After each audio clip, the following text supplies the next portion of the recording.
Hello, everyone, and welcome back to the Paddock Girls Podcast, your weekly dose of Formula One chaos, comedy, and probably occasional accurate analysis from PGP. I'm Hannah, joined by Chelsea, Amy, and Melissa. Now, today, we're not talking about just race.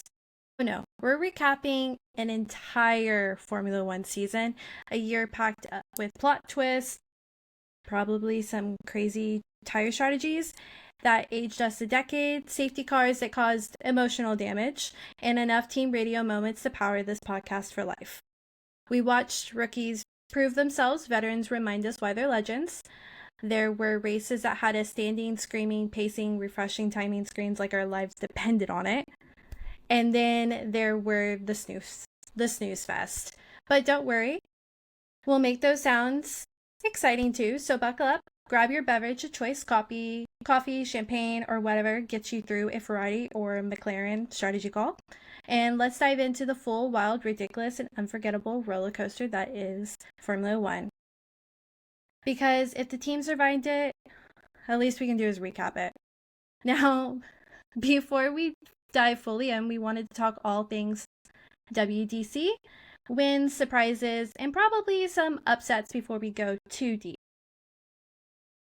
Now, what would be WDCs without talking about Lando first? I think it's just crazy for me to think that last year he got his first place podium at Miami in 2024 to this year. Honestly, I'll never forget his podium because I went to one of those watch parties and I remember we all FaceTimed and we had a lot of people crying on the screen.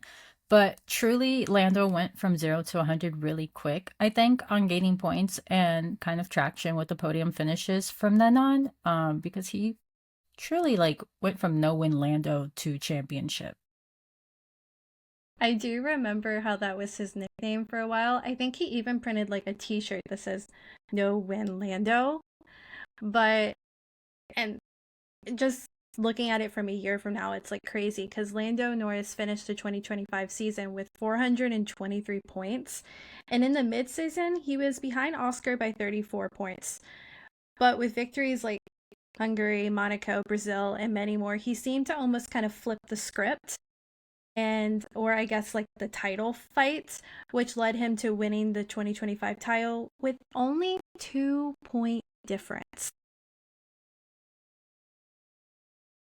I do have to say, watching that title fight to the very end was very exciting. But since he did win the World Drivers' Championship, it means that Lando is officially switching his racing number from the iconic 4 to the number 1. Honestly, I'm going to miss the LN4. I mean, obviously, yes, I know he still has the LN4 brand, but I'm going to miss the LN4 helmets because LN1 just doesn't totally it doesn't flow the same way. It doesn't now. You're right. It really doesn't. Plus, the LN4 literally, his initials kind of make a 4 when you put it all together. Mm-hmm. So it's just kind of oh, damn. The branding is still kind of there, but won't be while he's racing with number 1, that is. But, I feel like all of us could talk about the wild season that Lando had. We have to talk about his teammate because Oscar had a really, really wild season, and dare I say, I kind of feel like McLaren fumbled his lead. I'm gonna say it. I'm sorry. I know there are some McLaren fans who are gonna dislike what I'm saying, but they fumbled it. He should have won in a lot of ways, but McLaren screwed him over. I really can't even lie, people. I'm still salty about the papaya rules BS. And honestly, I know Mark Webber is just as annoyed and salty about them as I am. Do I blame him? No, not at all. I really and truly hope that is the last we hear and see of papaya rules. If they bring that back next season, I am going to raise hell. I'm going to throw papaya at Zach Brown's head. I think you're going to be doing all 3 because... You're going to too. Papaya rules, look, I get it. I agree. If it wasn't for the papaya rules, I think Oscar would have been on Lando's neck 100%. A little bit harder. But because of how the season went, they still won constructor championship, and Lando still won the driver championship. I bet you Zach's going, it worked. Why was everyone complaining? So I don't really see it changing unless Oscar maybe speaks up more or something. Like that's the only, like a contract, or Mark Webber speaks up more for next season. But like Zach himself, he's gonna like papaya rules. I want Mark Webber to send Oscar Piastri back after summer break with that kid being an absolute menace to society. I want him to make Zach Brown's life so difficult that he doesn't know what to do with himself. Like, you were too nice this last season. Coming up, you need to come back with a vengeance and go, no, y'all screwed me and we're not doing this again. Like, I need you to come back swinging. I'll swing for Oscar if I have to. That's Melissa going into the paddocks with my papayas, just like. Like, I mean, Mark Webber is absolutely scarred for life from Multi-21, and I want him to send Oscar back with the same kind of vengeance that Mark Webber brought to Red Bull. Like, that's what I want to see. I want him to channel his inner Mark Webber. It shouldn't be that hard. He's your damn manager. I think it also sucked because there were times where they used the papaya rules and they didn't work in either of their favors. And you just kind of look at it, it's like, okay, sometimes it works and sometimes it doesn't, but you can't pick and choose when it works and when it doesn't. You either have to be standardized across the board or you get rid of the whole papaya rules as a whole.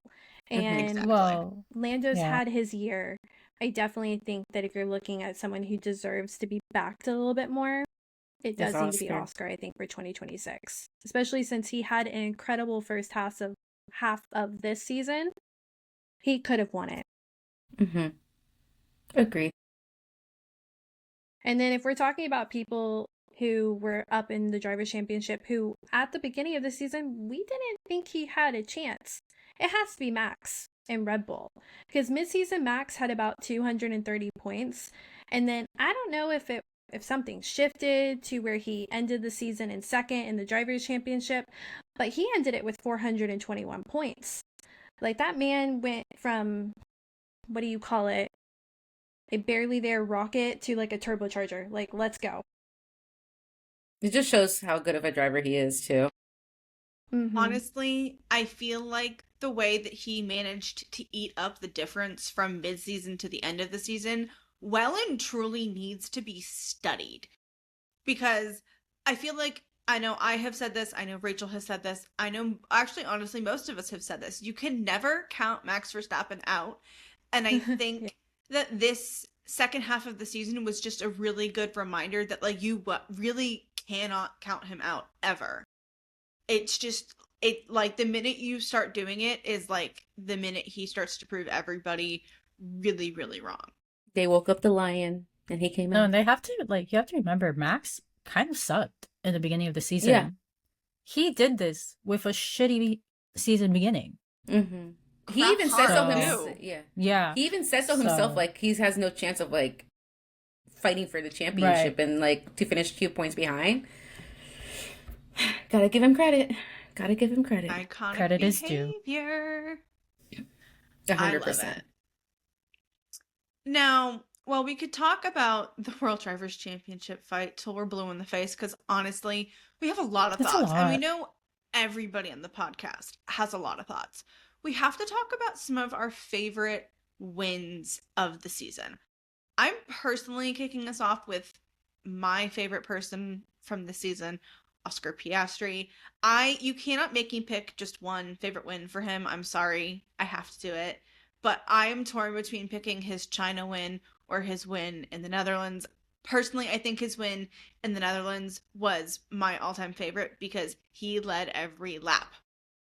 Like the icon that he is. Yeah, I think those were, like, it was either one of those races where I was just like, yeah, I'm going to start backing Oscar a bit more, even though I'm a diehard Tifosi. Sacrifices had to be made, especially after this season, but we'll talk more about that. Stop. And speaking of Ferrari, the only high I have really... No, I'm just kidding. No, I guess, like, I have to talk about, like, Lewis winning the sprint in China, I mean, Lewis, he is an icon. Don't ever forget. If you're listening somewhere out there in the universe, I hope you are. It was his first sprint win in the iconic Ferrari red, but not only that, it was the first sprint win for the Ferrari team in history. So for him to like bring that iconic behavior, like it demanded something at least with that shit box of a car. Thank He God. loves to check something off of for the history books. Mhm. Like, Yeah. Yeah. just It like, would he it be has Lewis to. if he didn't? Agreed. Look, was it the season? Anyone want to know? But at least they got something in the books. And Something. we'll take that.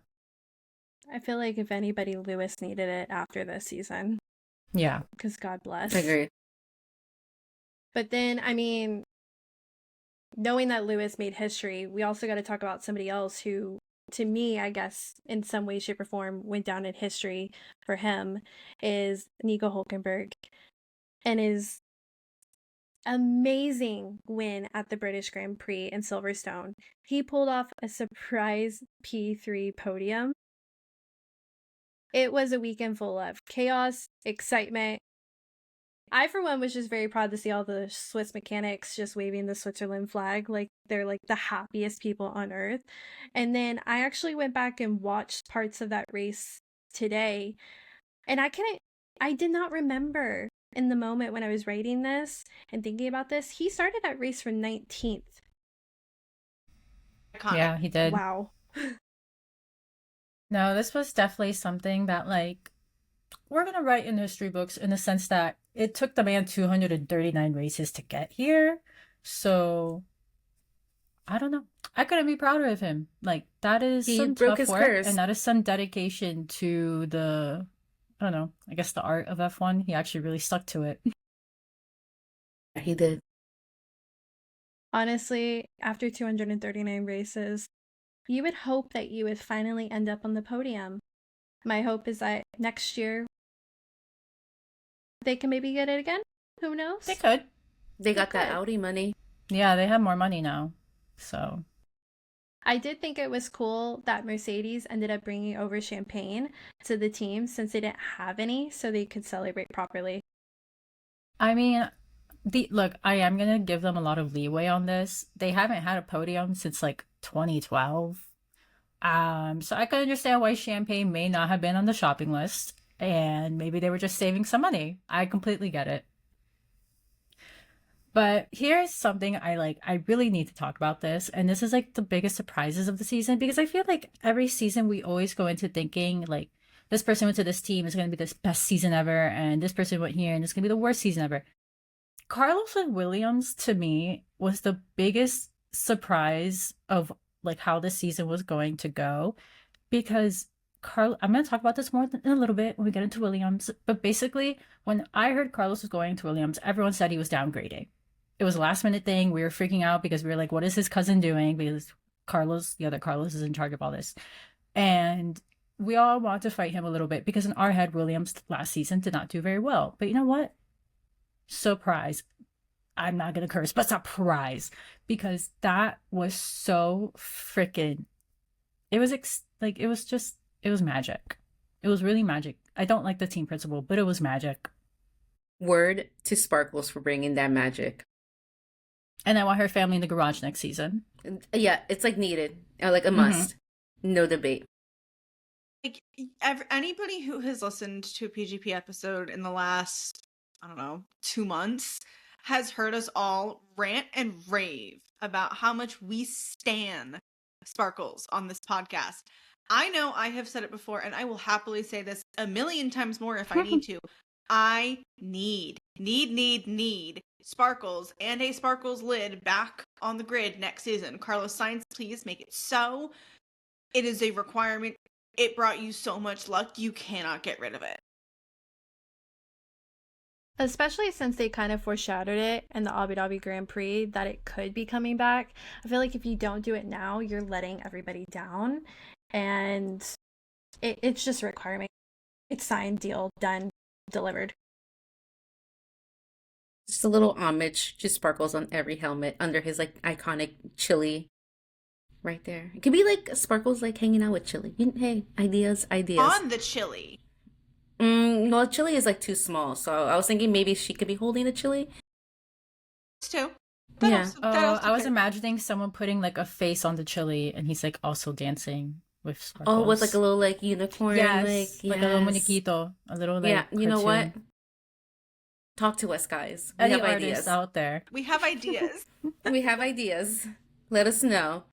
Now, of course, talking about Carlos, we do have to talk about Ferrari. Now, I have a lot of thoughts, but I will hold back because this was literally the first winless season since 2021. Um, I have a lot of opinions with people back at headquarters and Ferrari in general. My French little bondman, you are on a thin line, but I still love you. It's people above you that that's all. It's the fact.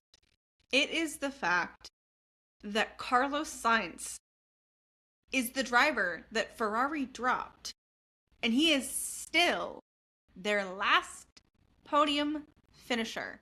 Yes, the guy that they kicked off the team is still their last podium finisher. Talk about that. That's just such poetic justice. I love it. I can't. That is because Carlos giveth and he taketh.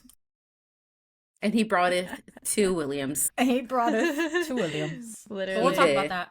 We'll talk about that. Yeah, think we will. it's- We have so much to talk about. I think it's funny because at the Vegas Grand Prix, he was actually asked that during like the Philly Williams fan zone, and he just did this. Like, like, you know. He's like, oops. Yeah, Yeah, it is what it is. Sometimes karma works in weird ways. it does. Facts. It does. It does. Now, we all know we had a stacked list of rookies, so we do have to talk about some standout moments that we saw from, I want to say, probably like our favorite like group of rookies. I feel like we had such a fun group in general. Like, Yeah. I love them all dearly, but I do want to start with someone that I am starting to support more and more. After I saw him, live in person, is Kimi Antonelli.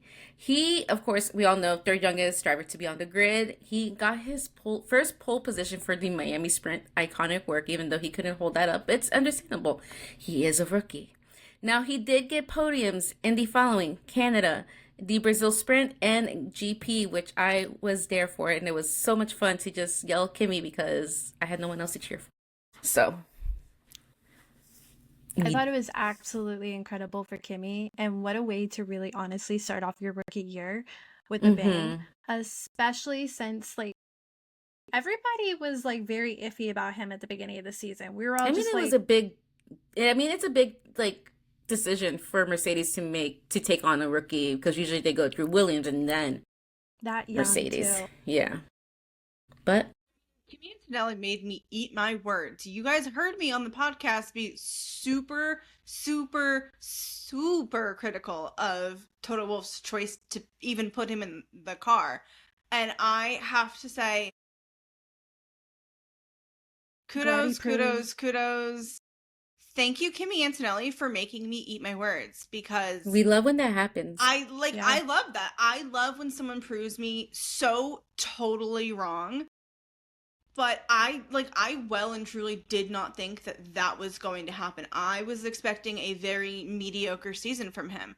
And he delivered. Made me say, "Oh, I'm wrong." And I really kind of appreciate that. Yeah. As wild as that may sound. Now, we do have to move on to, I think, everybody in PGP's favorite rookie, hands down. And yes, I know that is a bold statement, but it's not. We voted. It's not. He is the PGP favorite rookie. Like, all of us. I don't care whether for so many reasons. Whether it's Rachel, whether it's Megan, we all love him. Now, in case you missed it, the FIA awards were earlier this week. We're recording on Sunday, December 14th for reference. Now, the general FIA Rookie Award normally ends up going to somebody that is a junior series driver, but some motorsports publications, like Motorsport Magazine, like to pick their own Rookie of the Year. And Motorsport Mag named Isaac Hadjar as their F1 Rookie of the Year for his impressive F1 debut. If you follow us on socials, you already know that we very much so have to agree with Motorsport Mag on that take. Now, I agree with Motorsport Magazine 100%, like 100 a million bajillion percent. I just find it very interesting that the FIA Rookie Award goes to someone in the junior series, especially given the fact that we had such a stacked lineup of rookies this year. It just doesn't make sense to me. Someone can explain it, and I still will disagree. I think it should have just gone to like Isaac or Kimi, maybe. I do think Isaac deserves it because that man was performing off his ass like the whole time. And he's a Lewis fan, so like that brings up a bit more points for me. So I love Isaac. I'm not a Red Bull fan, really, like, or Me Racing neither. Bulls, but Isaac himself, love him. Love his personality. I love how he drives. I love how he's a teammate to like the people he has to deal with. No offense to anyone that he has to deal with. It was just so much fun watching him. All of the rookies this season, I think, did really well. I agree with what you guys said earlier, that this is definitely one of the best ones to come in a while. There was something about watching Isaac that was so Yeah. entertaining during the season. Like, there's no other way to put it. I definitely agree. I think he brought a sense of humility to this team, and then a lot of grace, and then also just some killer driving skills that you're just like, wow, this is great to see from a rookie. And his personality seemed amazing. I definitely agree though with what you said, Amy. I definitely think they need to separate the two and do like a formal Rookie of the Year with just like Formula One, like the people of this year, and then look at last year type of deal. I think the FIA awards in general should have sections for each series. Like, yes, I know that probably makes it really long in terms of planning, but I think it's important that people get recognition for their series as like, okay, if you're an F2, you're like MVP or whatever. Like, I just feel like it's not fair to have it be that like people are having to pick between drivers amongst such a wide spread of series, but that's just me. It's okay. It is what it is. Can't do anything about it right now, and Lord knows the FIA isn't going to change a damn thing. But I do have to just like drop some stats on Isaac's season because as a rookie, he started the season with a do not start and ended the season with 11 different point finishes and only 2 DNFs, which is just beyond impressive. I feel like it's the definition of like keeping your head up, and for a rookie who's under a lot of pressure, it's just really so impressive to see what his stats were for this season.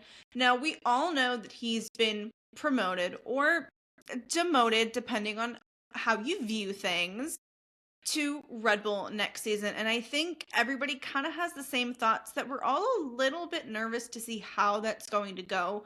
But if his rookie season is anything to go off of, I personally do have really high hopes for him.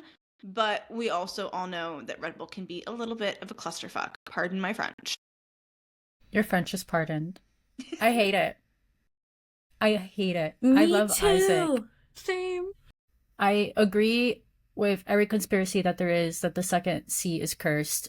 100%. I'm not a conspiracy artist, but for this, yes, I am. Amy, Because work your magic, please. It's BS. Uncurse it. What the And Etsy all- witches all- or whatever. All I want to say, Screw an Etsy witch. I'll do it myself. Do it. you Do should. I've tried. All I want to Guys. say, I tried with Ferrari, and that was a struggle in itself. yeah, I know. All I want to say is if Red Bull screws him over, like they most likely will, I hope one of these other teams picks him up as fast as they can, like they did to Pierre and Alex, because Red Bull screws over so many people. I will and I don't throw want Red it to Bull happen cans to at Isaac. someone. We read Anyways, it I'm The very ex-wives of Red Bull. like protective of Isaac because I feel like they're gonna screw it over. But He's their little Pookie. let's talk about another Pookie bear, little bear, if you will, Oliver Bearman.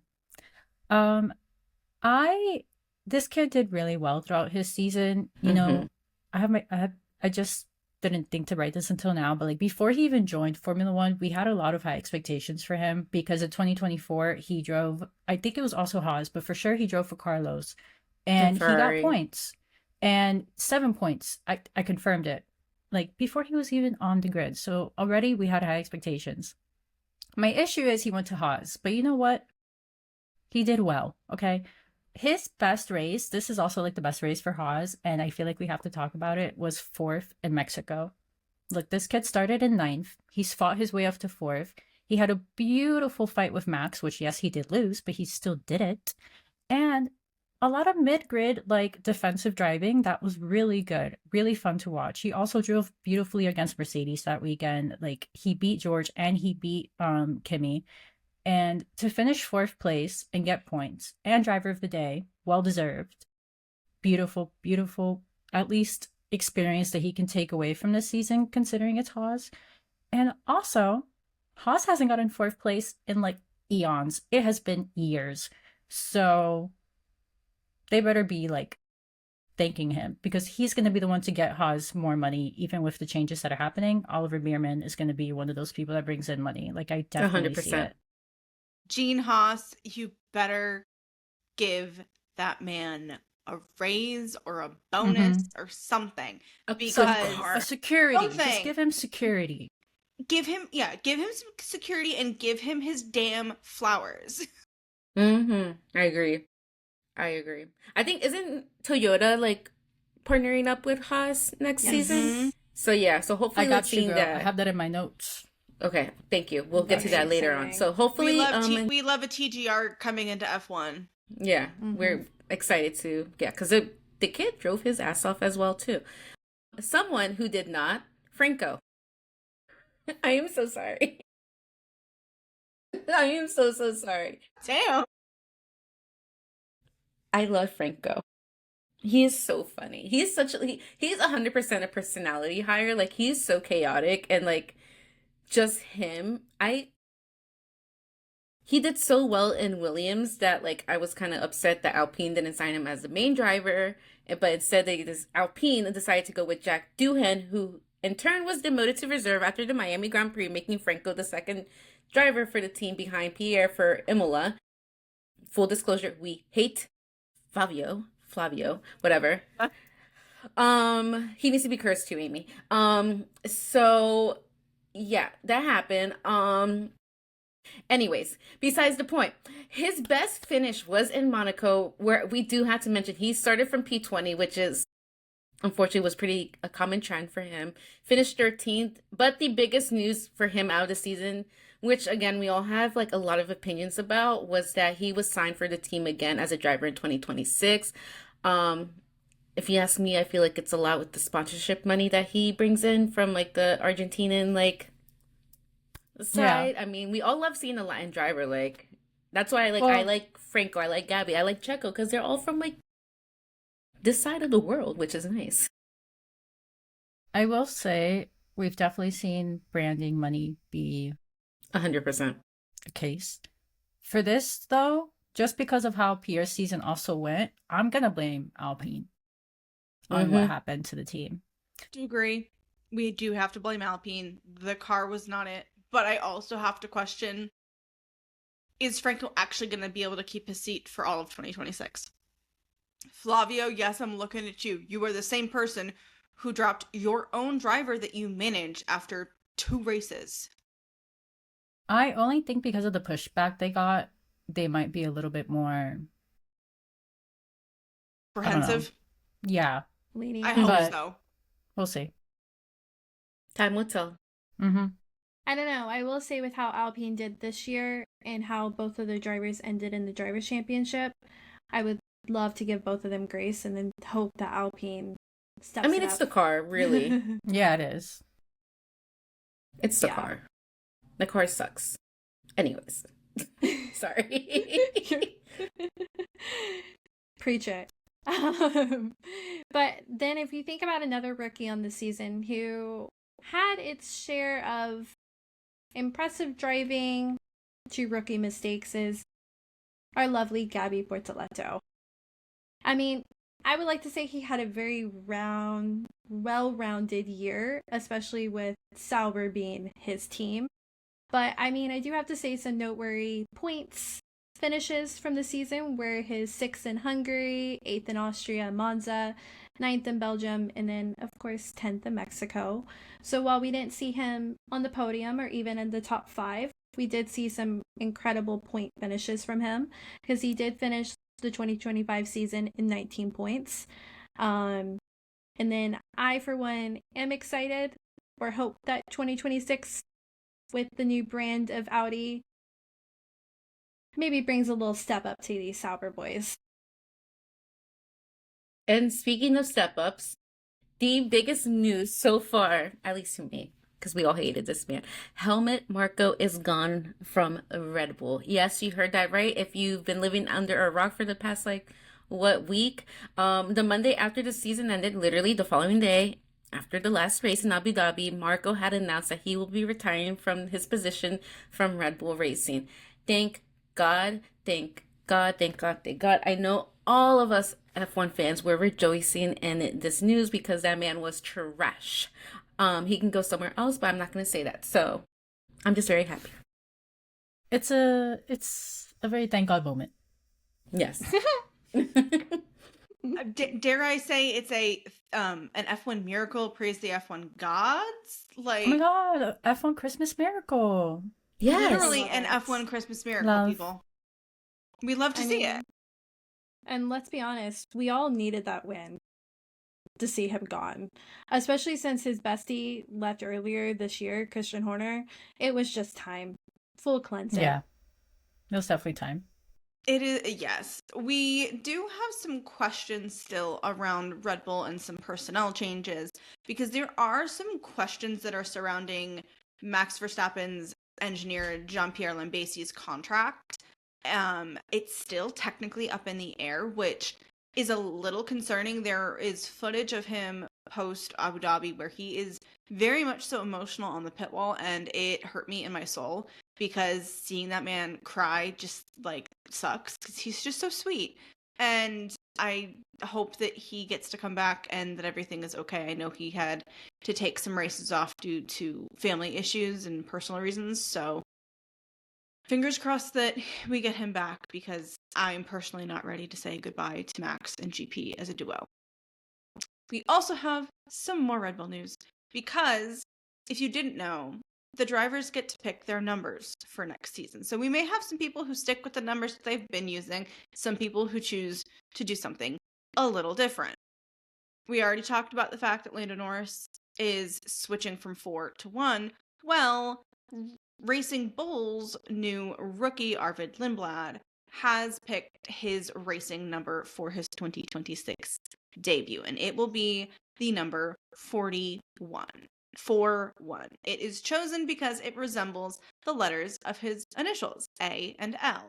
It kind of is giving me Lando's LN4 vibes, and I love it. No complaints, no notes. I like seeing the stories behind the chosen number. Yeah. Here's this is like kind of boring news, guys, but we have to talk about it. I don't really even know what I'm talking about, if we're being honest, but we're gonna do this anyways. So let's go over the Concord Agreement real briefly. I understand this is the 9th one. I don't really know what I'm talking about again, but from what I understand, this controls the commercial and governance framework of the FIA and F1, and the current one that they just wrote up is going to effect from 2026 until 2030. And this is supposed to confirm like prize money, championship decision making, the rules, and from what I was able to figure out, this also is the reason that Cadillac is going to be paying a $450 million anti-dilution fee, which is distributed amongst the teams. And the cost cap for next year is being raised to $220 million, and that's to cover more expenses, which I guess makes sense with the stuff that they're going to be adding in for the new regulations. That is a lot of money. Yeah.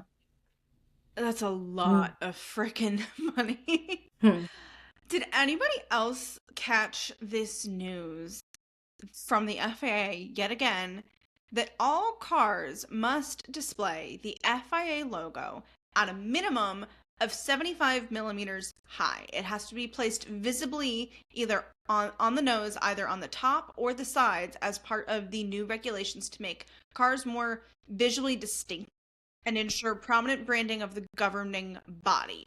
Why the FIA basically gets free advertising on the car makes no sense to me, but the FIA is gonna FIA. Should any of us really be surprised? No. Stupido. It's so, like, I literally, like, just hearing and reading it over, I was just like, The FIA Why? sounds about right to do this. like, anyways, okay. Yeah, the FIA, that doesn't make sense, but I mean, anyways, the FIA will FIA, as we said many, many times before. And then the latest news that we have received, it was just announced recently. I know it was within the past week. Excuse me. That if liveries are not revealed before testing in Barcelona, aka the end of January 2026, those cars will have to use camo paint while testing. And well, we all think that's very interesting because right now the only cars that will be doing like their whole expose and everything on their liveries, it's Red Bull, Racing Bulls, or V Carb, whatever they're gonna be named next year, and Alpine. So everyone else are just gonna be camo. I hope they kind of do camo with like their colors, so like it's like, you know, Mercedes is like the teal and silver and black camo, and then Ferrari's like red and, I don't know, just an idea, but I doubt that's gonna happen because that's money that they need for their cost cap. Honestly, I would like to see the camo. Like, It's I gonna be feel like so that would be weird. I feel like it'd be weird, but it'd be cool. I also feel like this season's got pushed up a little bit because brain testing is in a two-part series in February, like beginning of February and then mid-February. And a lot of the driving teams, they're doing their like photo shoots and stuff in January. And so I feel like the season as a whole has gotten pushed up. So, because if I remember in like years past, it was most of their liveries were launches were between like February and like January timeframe. So I feel like everything's just like sped up times 20. I mean, there's like a million like races this season again, so it makes sense. It's yeah, agreed.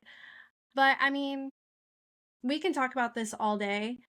It's easy to get lost in conversation, but we do have to talk about team breakdowns and probably our top 5 and the bottom 5, as much as we probably will disagree with the bottom 5 choices. And our first one has to be McLaren. It's still crazy to me that Lando/McLaren breaks that Verstappen and Hamilton, or Red Bull and Mercedes cycle that has been ongoing since 2007. I mean, McLaren secured the construction championship with six races to spare in Singapore, achieving back-to-back championships and finishing the season well ahead of rivals thanks to strong results from both Lando and Oscar. And then McLaren, I feel like, established itself as a constant forerunner, like right out of the gate into 2025, with frequent qualifying and finishings on the podium across multiple races. I did have to look at this because I thought it was crazy. The team had 14 first place wins and 20 second and third place wins, accumulating to 34 total like accomplishments. They definitely came back after like the struggle years that they had in the past, I feel like. Their So, tractor ears, if you will. their tractor years, there you go, you know. I mean, good for them. They really like they got their ish together, you know. But moving on to Mercedes, as we all spoke about earlier, they did take a gamble in signing our beloved rookie Kimi Antonelli, and of course we all had opinions, but he proved us wrong. Now, we did see 2 wins from George and then a total of 10 podium finishes, of which Kimi again just proved us all wrong. Placed himself about, I think, 7 times on the podium out of those mentioned 10. And again, I gotta say, I am becoming a fan of the little man. And lucky for them, they finished second in the constructors. So Mercedes, good for you guys. Now, if you haven't figured it out, we're running through this in how they finished in the Constructors' Championship order. So I have to yap about Red Bull. I am dubbed the Red Bull girly, even though with the Horner of it all, I kind of moved away from the team for a little bit. Good Lord, the drama that was Red Bull Racing this year was wild. From Nui and Horner leaving to driver swaps with Liam and Yuki, let's just say it was a roller coaster for this season, people. I do have to say, I think Nui leaving really showed in the car's performance issues that Max and whoever was in the second car was complaining about, because overall, I'm still trying to figure out how the heck they pulled off a third place World Constructor standing, let alone how Max managed to finish second in the World Drivers' Championship, because, like I said, the minute Nui left, the car kind of started to go to crap. I really do hope that Laurent Meeks does an energy cleanse at the factory over the summer break, maybe makes the teammates do some bonding or something, just so we can start 2026 fresh and clean and like in a good headspace for everybody involved, because this is going to be the first true F1 season where the Horner energy, anybody connected to Horner, between Horner leaving, Helmut Marko leaving, Nui being gone, where like you can start fresh and just like have a whole different team dynamic. And speaking of start fresh, thank God the SF25 is gone. Yes, I'm looking at you, Ferrari, and we'll be talking about Ferrari next, because I have a lot of thoughts and opinions. Now, Charles and Lewis really went through it. Again, we mentioned we had a winless season. We had no podiums besides Lewis winning the sprint race, and I know sometimes some people don't count that. I personally do. Let me be with that. It was amazing seeing him win, and both drivers in general just pushed the car to the limits, and that's why I feel like they were just constantly like either DNFing or whatever it may be. With the new regs coming up, I am hoping that we come back better in 2026. I do hope that certain people on Lewis's side are kicked out, and a certain CEO of the F1 team gets the boot, because yeah, I will leave it at that. Unfortunately, we did finish in fourth in this year's constructor compared to finishing in second last year. So 2026, please be good to us. I beg. I'm really sad for Ferrari, but I will say, I think it's linked to our fifth team, Williams. I think there's a Carlos Sainz effect, but there is also a curse. And that's that when he leaves the team, usually the team after that year has a lot of issues, and then the team he goes to does really well, because this happened to Red Bull, McLaren, and now Ferrari. So, very interesting. A concept, Carlos Sainz effect. But I think really what happened was Williams this year just had an amazing car with the FW47. You can tell that it was just, maybe it wasn't delivering to like what we would love to see, but it was definitely delivering to what we've seen compared in the past few years. Like, they ended up fifth in the Constructor Championship. Last year, ninth. Like, was not really doing much. There was so many point finishes from Alex and Carlos. Even if it was Carlos that ended up on podium, Alex was kicking ass, getting points this year. And while I don't love James, I kind of respect whatever it was he did to get Carlos on the team, because it showed a lot of success this season. And this is like the best season they've had since 2016. That was the last time they were in fifth place. So you can definitely see that it has a nice upward progression for the team coming. And I love that. And another team we have to give some praises and success to is, of course, Racing Bulls. Now, they finished sixth in the Construction Championship, but I have to say, I was very surprised by this, because Isaac, to having Yuki as a teammate, then it being Isaac and Liam as teammates for this season, it kind of seemed like the beginning, like driver shakeup at the first half of the season, to where you're like, what the heck's going on in the House of Commons? But you have to look at it. They had consistent Q3 entries in qualifying throughout the season, consistent driving from the team, not many standout mistakes. I would say they were very clean when it comes to finishes and being in the top 10. I will say we saw the young talent on the team really make their mark compared to maybe some of the not rookie anymore, if you so call it. And then the team did get one podium finish, and that was from Isaac. I'm so happy for him. He deserved it. Again, rookie of the year. So, Period. well earned. Okay, next team. Aston Martin. He surprised me. Adrian Newey joining the team was, I think, a huge surprise for everyone. So, of course, I did expect a little bit more, but I also have to acknowledge this is his first year there. So I'm excited to see what happens next year with the regulations and Adrian Newey still on the team. But they shocked me a little bit. Not a lot. I wish y'all could have seen the way my jaw dropped when the news came out that he was joining Aston Martin. It really and truly was giving cartoon character energy. People do have to keep in mind that this season, Adrian Newey didn't really have a lot to do with the development of the car. He was focused on the 2026 car, so I can't totally hold the Aston Martin 2025 tractor against Newey, but it's it always was still a tractor nonetheless. I agree. I mean, look, they finished in seventh. Seventh's not the worst, but definitely not the best. And it was mostly based on Alonso's points. So, yeah. Mostly? Dare I say definitely? Lance literally got points at only 6 races. I'm sorry, Lance, I have to say it. Lance, we'll talk about Lance. Look, the good thing is they ended the season with double points in Abu Dhabi, and that was an amazing way to end it. I was really disappointed in the car this year, and that's obviously saying something for Aston, because the upgrades they never really kicked in. They would come in on weekends and be like, we did upgrades, blah blah blah, and I'm like, I don't see it. And the best they did was, I think it was definitely Hungary in 5th. I'm pretty sure it was Alonso.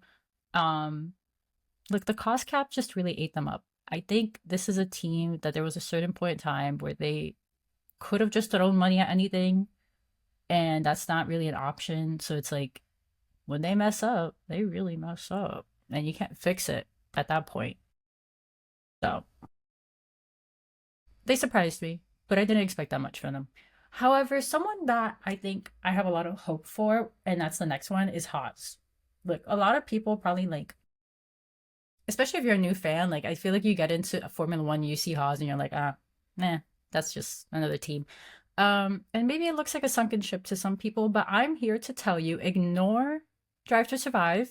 Okay, I know it sounds really crazy, but they have potential, especially with the drivers that they have on the team. Okay, this year they were able to get eighth, and Gunther's gone.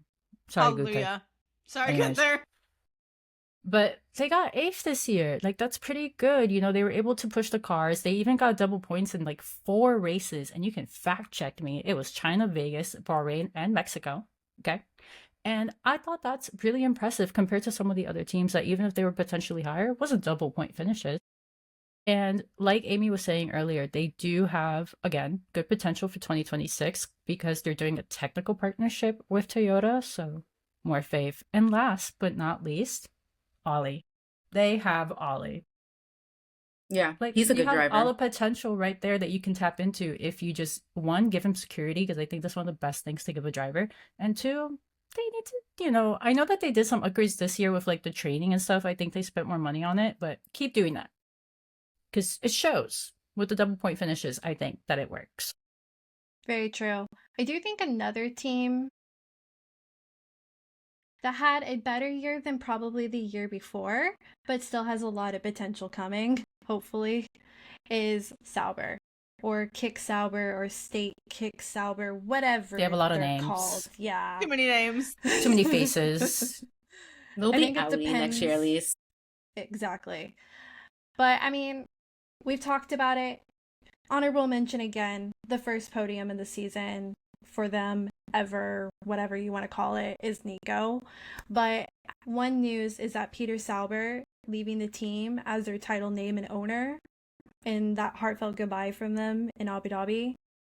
That was amazing. No notes. If that's how you're going to send person off, that's how I would want to do it, to be honest with you.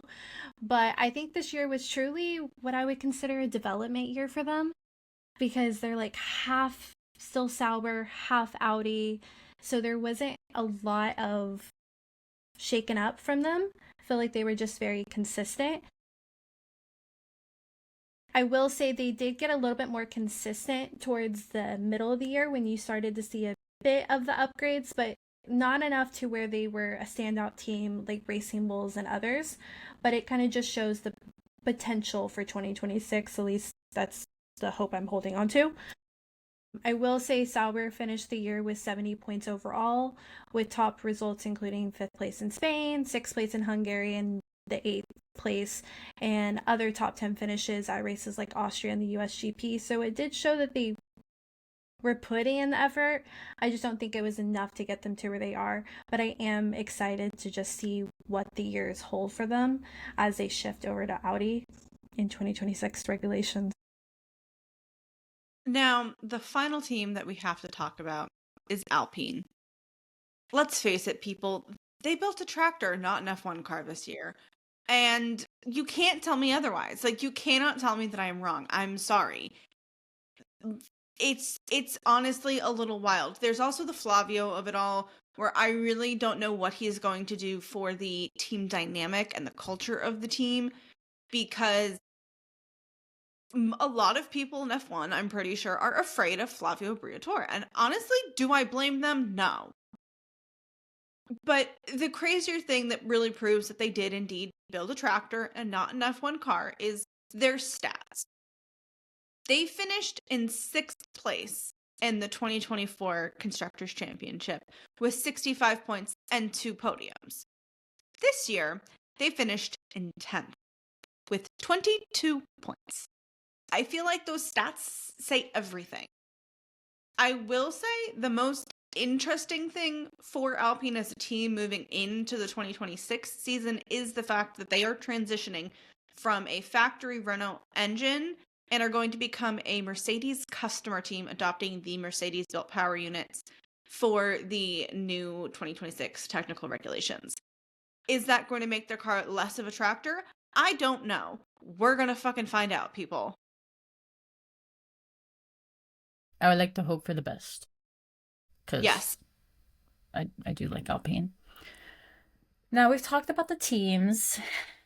We have to talk about the drivers. We're not going to talk about all 20 of them, we promise. But we are going to talk about our top 3 as a team, by the way. This is not like the top 3 out there. This is our opinion. Anyways, number 1 might surprise some of you guys that are listening because of the way that we are, but it is Max. We may not be Red Bull fans, all of us, but we understand and respect that Max is the person he is.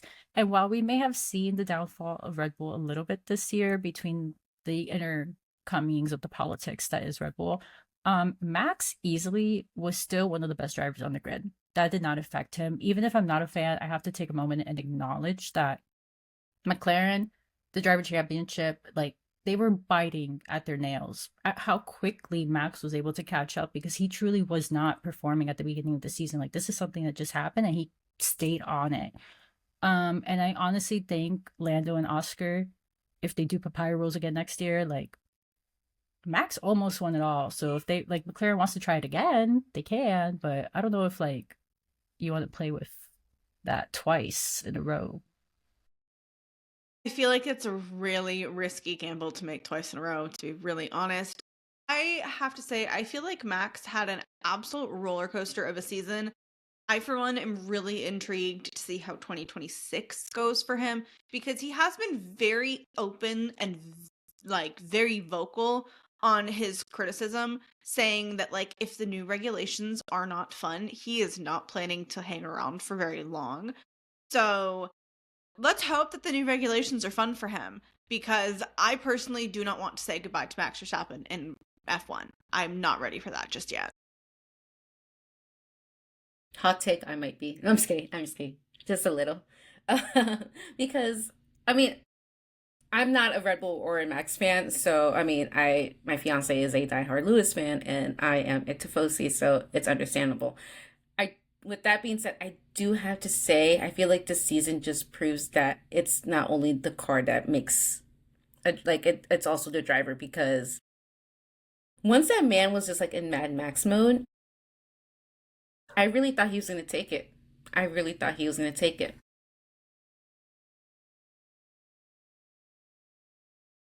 Now, our second choice is someone that I think a lot of people will be surprised that we put him in our second position for our top 3 drivers of this year, and that is George William Russell. Now, if you have listened to PGP for any semblance of time, you know that I am known as the George hater. Like, I do not like George. It's a known fact, and that's okay. Like, I will give George credit where credit is due, but I'm just not his biggest fan. He doesn't do it for me. I don't know what it is, but I have to give him his credit and his kudos and his flowers because he really did have a really good season this year. He really did. And I just had to say that man sneaks up on drivers in races where they least expect it. Like you don't hear anything about him like for the first like 20, 30, 50, whatever laps. And then all of a sudden like he's in the podium. Like, hello. No, literally. And I think there was a portion of this year where he was like almost like working with Max when like in history's past they've not liked each other. So I was like, that was a collab I was not expecting, to be honest. But we've said this once. We will say this again. Our third to round it out, our PGP Rookie of the Year, Isaac Hajar. Amazing. No notes. This man's season has been amazing from Australia. I'm not even going to go into detail, but if you know, you know. To his third place comeback. He has been stellar and deserves this. You guys already know that I adore him. You also know that all of us adore him. We have said it a million times. We'll probably say it a million times next season. I'm sorry. It's just a fact. I truly don't think we could have picked anybody else to be our Rookie of the Year, if I'm being really honest. No, again, I'm not a Red Bull person, so I love Isaac. So I do have to find like merch because if I bring a Red Bull merch into this household, it will probably be burnt. So I know I promised a few episodes back that if he gets podium, I will get some of his merch. I will be getting it. Don't worry. Found you stuff? LOL. Yes, we she need did. photo proof for the stories. I'm just gonna like buy some from Etsy, the ones that like Amy had sent me. Those are better, anyways. Oh, always. For being honest, if you have an Etsy shop, let us know. We'll shout you out. Anyways, I will say, our top 3, beautiful. We voted on this, by the way. Again, if you're listening, opinion.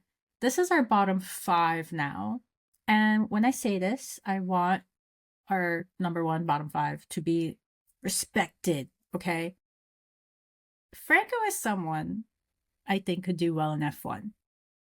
We've seen that. I think if it wasn't for the fiasco that happened, he would have had a better season. But because of the season he had, he is our number 1 in the bottom 5. I'm going to be honest. I think being brought into the Formula One season, how he was, under a lot of scrutiny with the Jack Doohan situation, setting him up not for failure, but just not 100% positively on the mark. I think that doesn't help. I think you have fans that are upset about the switch because as crazy as Franco fans can be, so can Jack and Lando and everyone else. So you have that to deal with. You have fans now that because of the season you had before have really high expectations. You kicked out a driver to get this seat, right? Technically, that's how people think of it. And Alpine itself, shitty year. I can understand why Oscar never went there. So like with all of this happening, Franco bottom of our 5. I'm still blaming it a little bit on Alpine. I think we It's can 100%. reference them having last place in the championship compared to last year as not an excuse, because the kids still, but a valid reason. I think my issue with the Franco swap isn't even that they didn't really give Jack an actual real chance, which they didn't, by the way. That's my issue. It's the fact that like the Franco that we saw when he was with Williams last year versus the Franco we saw this year with Alpine, like they don't even come close. They're not even in the same league.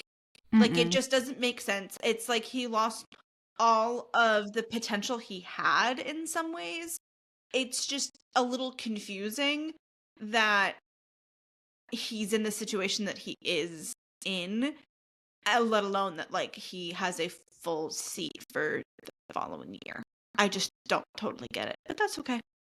No, I totally agree. And I think we can see that with a few drivers on the grid where it's kind of like, are they having a rough time, or just are they not really passionate about it anymore? Because like, I feel like, and maybe by the way, it's Alpine again. Maybe they're making him depressed. But anyways, if we were to go to our second person, there's the second person in our bottom five, Lance. If you watch Formula One, you know the season he had, and I think he just lost the love for the sport, whatever the reason may be.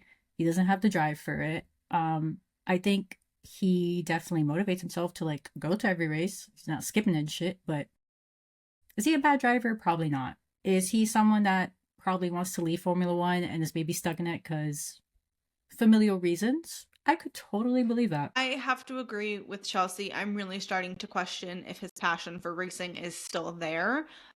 But I do really wonder if we could see that passion come back for him if/when Adrian Newey builds Aston Martin a rocket for next season. That. Like, if the car is good, I could see a little bit of that passion coming back for him. If the car is still trash, I don't necessarily think we're going to see that much of a difference. But I could be wrong. Right.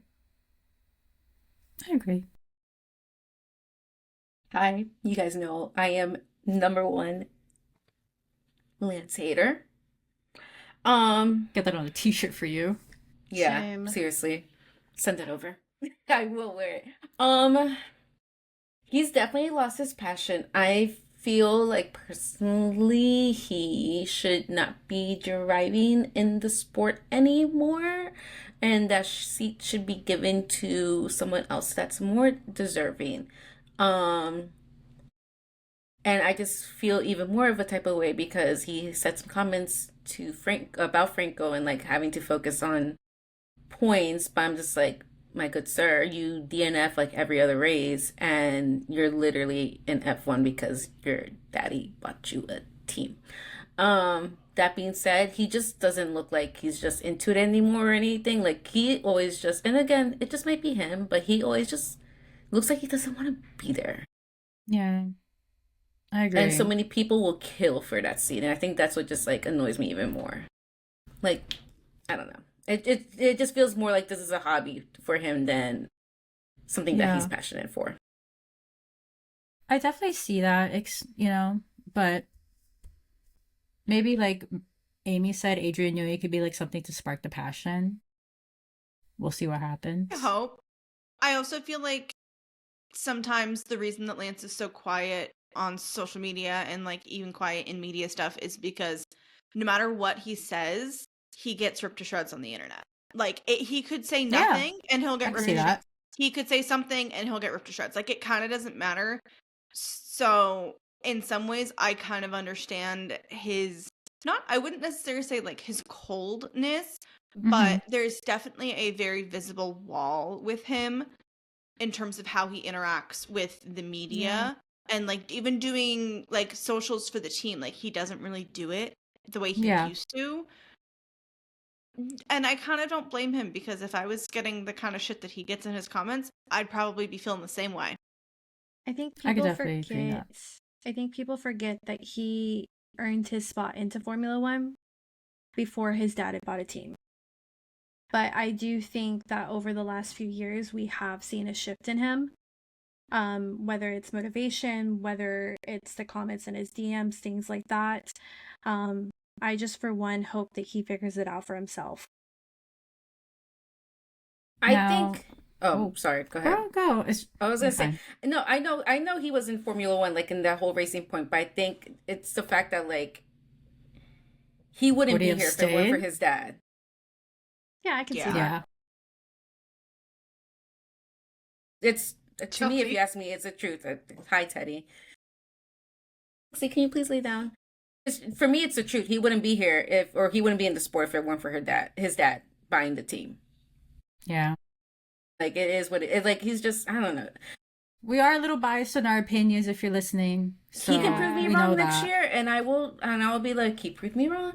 But until then, The only benefit Like, of his okay. dad not have buying the team would if he had it, he would have had to have proved it for himself. I will say my bias does continue into our third person. This was a group decision. We chose Liam Lawson as our third person. Again, if you watch Formula One, you see it kind of in the performance. I don't really think it's too much on the car actually with Racing Bulls, considering how well Isaac did. So I really do think this is a little bit more based on Liam's performance. But I also know I'm not a fan, and I'm a little biased towards that. But his driving just doesn't really impress me like Isaac does, for example. Yeah, I would have to agree with you on that, Chels. I saw his driving last year.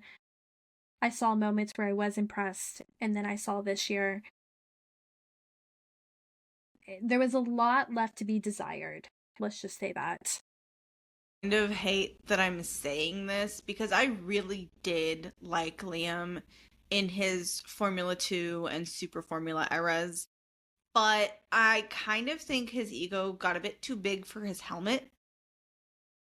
Which, like, in some ways, I can kind of blame on Christian Horner because Christian Horner and Red Bull kind of kept Liam on the hook with the promise of a seat in a similar way to what they did to Pierre Gasly in the past. So some of it, I feel like, is that he got promised all of this opportunity at Red Bull and then it never actually got to come to fruition because he wasn't given, like, enough time to actually see if he could even handle the car.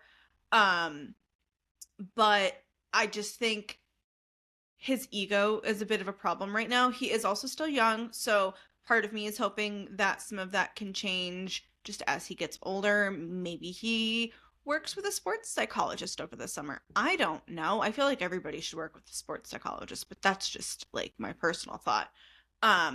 Maybe he comes back and is a different person next season, but I'm not gonna hold my breath on that if I'm the elite. If he does, great. If he doesn't, okay. But I will say the person who ended up in fourth for us is none other than Pierre Gasly. And this kind of hurts my heart to say because I don't think this was his fault. I think this has 100% to do with Alpine and, excuse my French, the shit car that they ended up giving him and Franco. And I feel like Alpine is in this endless cycle of great, needs work. And I think Pierre unfortunately was given the bad end of the stick with the car and not fully performing because he doesn't have the car. We've seen him on the podium. We know what he can do. Yeah. Pierre would sometimes impress me in the past. I feel like he's definitely had races where we've been a little bit shocked in how he's done, but this year was not it. He had literally finished 18th with 6 rookies on the track. And he's won 18th. a race before too. Yeah, so he has. It's like he has the potential. Again though, maybe it's just all on Alpine. Yeah, agreed. I also feel like we need to provide the caveat that for this section, we are saying that 1 is the worst and 5 is like the worst, but bad. not best. Bad. Yeah. But like just for some added Sorry context, again to I Franco feel fans. like we need to like provide that context a little bit. I honestly I hate that Pierre had such a crap season. I feel like we've seen him have so much potential, and if he's given a car, he can pull something off. So let's just hope that Alpine can pull their ish together. Yeah. Who knows? Next year is going to be a shakeup for everybody, so Thanks. we may never know. Now, the next one on our list. This kind of hurts my heart as I'm saying this. Yuki. That man deserved better, as do all of these drivers that are mentioned, but it's a known fact. That Red Bull car is cursed. I would say the seat is cursed. I don't know about the car. I'm crying in the club right now, and I'm pouring one out for my boy Yuki. I hope I get to visit his restaurant one day. Now that we have to say goodbye to him at the end of this season, I think it's a little bit of bullshit. So, I mean, I'm happy that that new kid's coming onto the grid. I completely forgot his name. My bad. I'm really happy that there's new drivers coming onto the grid, and that we're like giving these opportunity. Not obviously us, but that they're giving these opportunities to like new drivers. My opinions are some drivers should be gone before Yuki, but I'm not even going to say those names. I don't think it should have been Yuki. I agree. It shouldn't have been Yuki. Yuki deserves nothing but the best, and sadly, I fear he is the last of the collateral damage from the Christian Horner, Helmut Marko, Red Bull era. Echoing everyone here. No, wait. He's not the last. The last is the new driver. Helmut signed him before he even had permission to do so. Mm-hmm. True. That is a very And another good point. kid got kicked out. Alex So- did. True. Yeah. Yeah. Just Marco things. But So I this just last driver might have a little bit of a helmet curse on him now that we are acknowledging this. And I want to say that out loud now. If something happens to the kid, I'm blaming it on Marco. Yes. Yeah. Yeah. Just saying. all Valid. curses are gonna go on until that man is no longer Earthside, to put it nicely. But I was on that Yuki train. He's so deserved at Red Bull C because he, again, a good driver, and it sucks that we never got to see him on the podium or anywhere near it. I'm with Hannah, that seat that cars curse. I'm with Chelsea crying in the club. And yeah, some other drivers, one that I particularly talked about and went to a little tangent, Yuki could have gotten his seat. And I'll leave that there. That's all. We are doing something a little different with this episode. Now, if you've listened to PGP for any semblance of time, you know that we always do predictions. Well, we're going to take a look and see if our season predictions were correct. Now, I had moments of actually getting it right with like drivers and their podium positions, which was really fun. I also had some moments where I was way the hell off. I guess it's nice to know that my pendulum is sometimes right with what it gives me, but I'm starting to question if I need to switch up how I'm doing my predictions for next season. Yeah. Tarot cards. I've done it once and that was so difficult, but I'm so down Damn. to try it again if people really want me to. If you want me to do tarot cards for my predictions, slide in love our that. DMs or our comments and tell me, Amy, I want you to use the tarot cards, and I will happily use them. Me and Amy's DMs after the episode. Hey,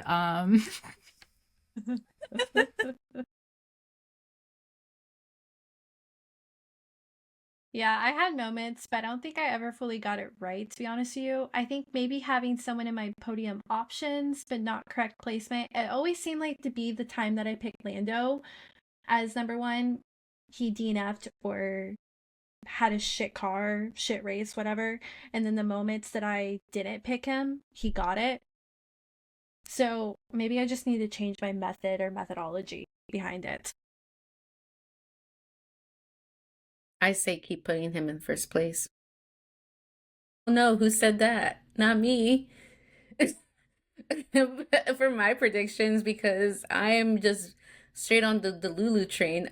We're not right at all. I probably had like a few like on the podium that like I would predict, but like placement wise probably wrong.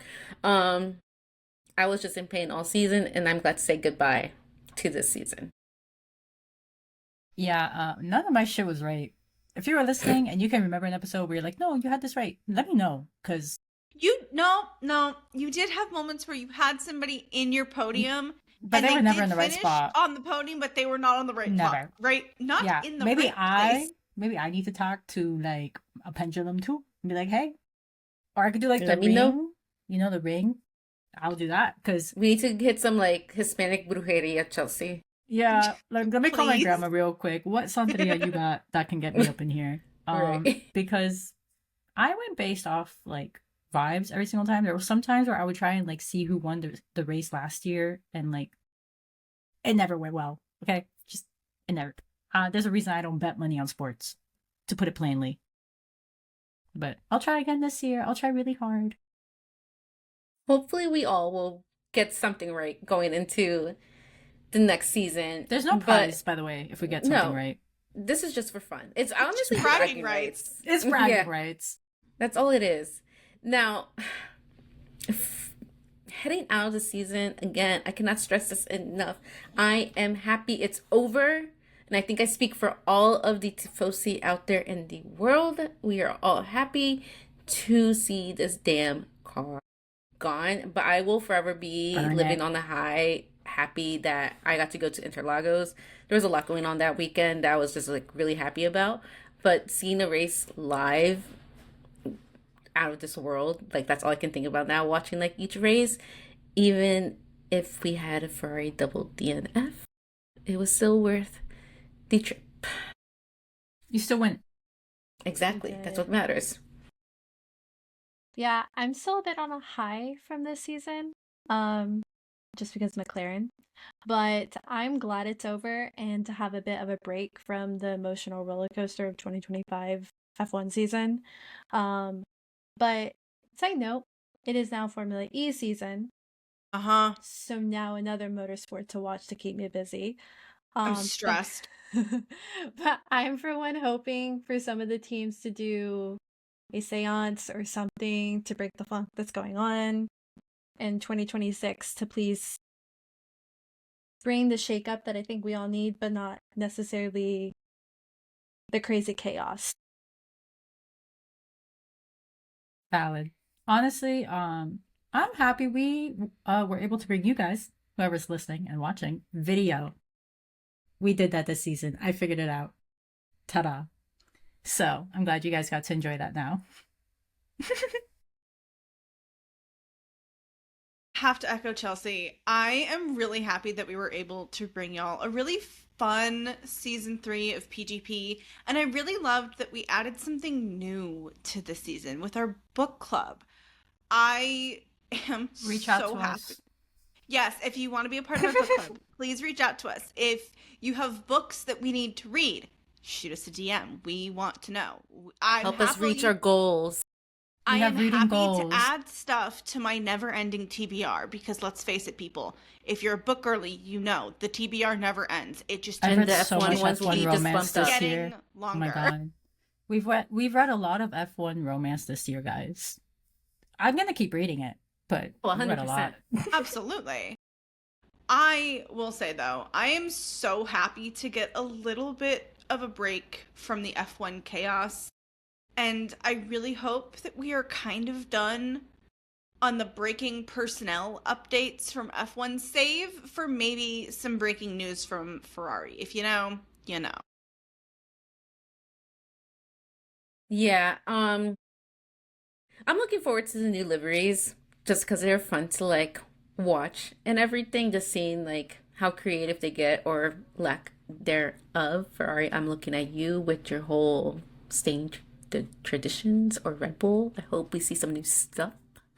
But I do wish they were doing what they did like for this season with like the whole, I forgot what it's called, but it was really cool like how they did that. It was like all in one go, all in one day. We didn't have to like wait sporadically for like certain days to see it. And some of it wasn't broadcasted. Like this is all broadcasted and everything. But I also thought of this. I'm also looking forward to our F1 authors interviews coming up. Oh my god, very excited to talk to them and you guys to get to know them. I will say I'm always a sucker for seeing where the drivers travel to over their break, though it seems like we're not going to get to know what Lewis Hamilton is up to post season if he actually chucks his phone in the bin like he told the media he was going to do. Yeah, just to second off what Mel said is I kind of wish that they do an F1 75 livery style reveal every year if I can learn how to talk. I would so go to that all the time. I will say I did have the pleasure of being able to go to it this year and it was so fun, and I'm hoping that they do it more. I'm looking forward though to see if we get any gossip during this winter break. I don't. So I feel like cheesy. every winter break, there's definitely something that slips through the cracks. Always. That is Mhm. gossipy. We love cheese. Honestly, I agree. I think the best thing would be like a fashion show, a livery show every year. It makes it easier for the fans. We actually get to see the liveries. There's a performance to it. The drivers get to join in. Maybe they don't want to do it. I don't care. Okay. We pay a lot of money to watch you race every month. Yeah, I am excited though for the new teams. And my dad is like a really big Cadillac guy. So I think for the first time, I'm going to get him to actually watch Formula One. So Fun. I'm really pumped for them to be on the grid, especially with Audi. Like, it's going to be a really cool year. Yeah, and speaking of next year, I feel like we have a lot of questions going into next year. And I, for one, probably what I'm thinking the most going into next year is with all the new regulations being introduced in 2026 is the shakeup with the teams and all that. Could we see some underdogs rise? I mean, the size of the cars are getting smaller too. Everything's kind of just being changed. It's almost like a bomb's being thrown off, and then it's like, oh, let's start over. Yeah. Yeah, I'm excited about the car size being smaller just because like those races like Monaco, I'm looking at you where it's like really hard to overtake, like because the cars are so damn big.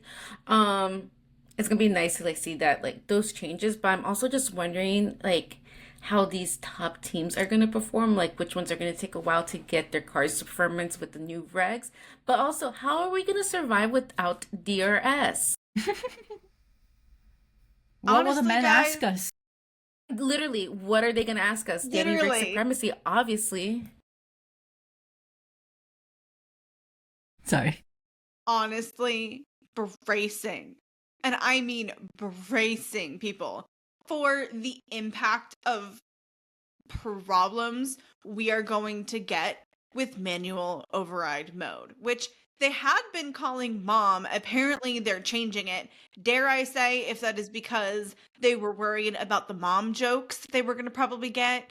You know, Because men are gonna be let's like, "Do you face even know it. what mom is?" Like, yeah, my Mamacita. mother.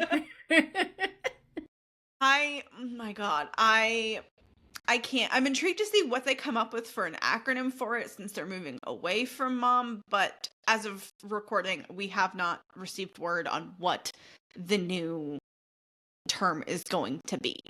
But I'm just going to keep telling myself that they moved away from mom because they didn't want to get mom jokes. Okay, well, if you're listening, I'm telling you, I'm going to make fun of it either way. Whatever they want to do. But honestly, with all of the changes, I think the most exciting thing is I think if, the gods want to have fun with F1, it could be a huge shakeup, like a 180 to what we're seeing on the grid now. Maybe. You never know. Just what if someone like Alpine, bottom 10, top 3, out of nowhere, just because of all the changes?